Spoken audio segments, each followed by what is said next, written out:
주양교회 성도 여러분 안녕하세요. 신예진 전도사입니다. 2월 13일 토요일 셀라이프는 사라지지 않는 은혜라는 제목으로 본문은 사사기 16장 18절에서 25절까지 말씀입니다.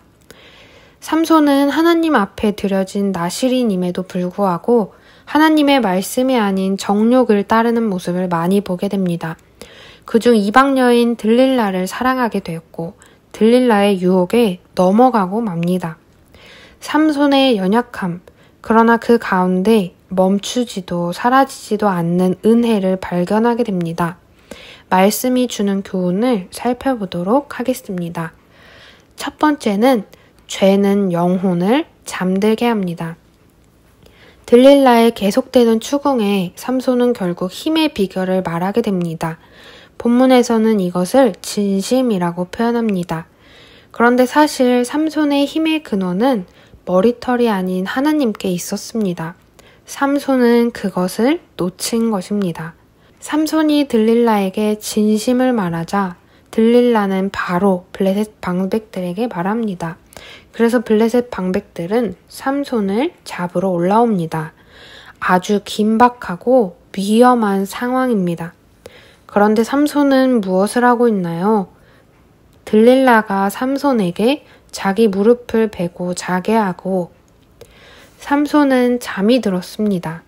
세상 모르게 머리카락이 잘리는데도 잠을 자고 있습니다. 이것은 삼손의 몸이 잠들 뿐 아니라 삼손의 영혼도 잠들게 된 것입니다. 뒤늦게 깨어났을 때는 이미 여호와께서 자기를 떠나신 상태였고 쳐들어온 블레셋에게 눈이 멀고 끌려가게 되었습니다. 죄는 영혼을 잠들게 합니다. 잠들어버린 영혼은 죄를 구분하지 못하고 하나님과의 관계를 멀어지게 합니다. 예수님은 계속해서 말씀하십니다. 깨어있으라. 깨어있는 것은 죄를 구분하고 유혹에 넘어가지 말며 하나님의 말씀을 따르는 것입니다. 주님이 언제 오실지 모르기 때문입니다. 두 번째는 하나님의 은혜는 끊어지지 않는다는 것입니다.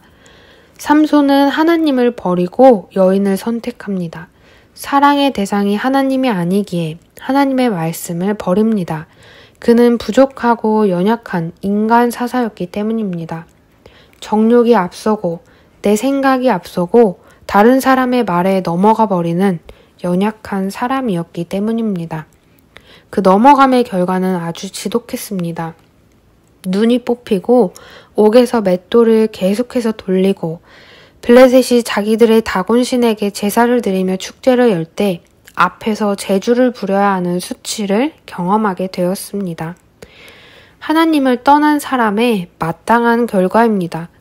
그런데 본문 중간에 뜬금없는 구절이 등장합니다. 22절입니다. 그의 머리털이 밀린 후에 다시 자라기 시작하니라. 마치 열왕기하의 마지막처럼 어둠 속 희망의 한 줄기 빛이 새어나옵니다. 그의 머리털이 다시 자란다는 것은 하나님의 은혜가 사라지지 않음을 보여줍니다. 삼손의 연약함에도 하나님은 그를 버리지 않으십니다. 이것이 죄인들을 향한 하나님의 은혜이고 하나님의 사랑인 것입니다. 로마서 5장 8절은 하나님의 사랑의 시작을 보여줍니다. 우리가 아직 죄인 되었을 때에 그리스도께서 우리를 위하여 죽으심으로 하나님께서 우리에 대한 자기의 사랑을 확증하셨느니라. 우리가 아직 완전하지 않을 때, 우리가 전혀 의롭지 못할 때, 우리가 아직 죄인 되었을 때 하나님은 그리스도의 죽으심으로 자기의 사랑을 확증해 보이십니다. 하나님의 사랑은 내가 완벽하고 말도 잘 듣고 순종하고 이웃을 사랑하고 그런 100점에서 시작된 것이 아닙니다. 하나님의 사랑은 빵점짜리일 때도 여전했습니다. 하나님이 저희를 사랑하셨기에 저희도 하나님을 사랑할 수 있는 것입니다. 하나님을 사랑하는 방법에 순종과 열심과 이웃사랑 등이 들어가는 것입니다. 오늘도 거룩한 주일을 준비할 때 늘 깨어있으라 말씀하신 명령을 기억하고 하나님의 그 완전하신 사랑을 힘입어 예배하는 저희가 되기를 소망합니다. 감사합니다.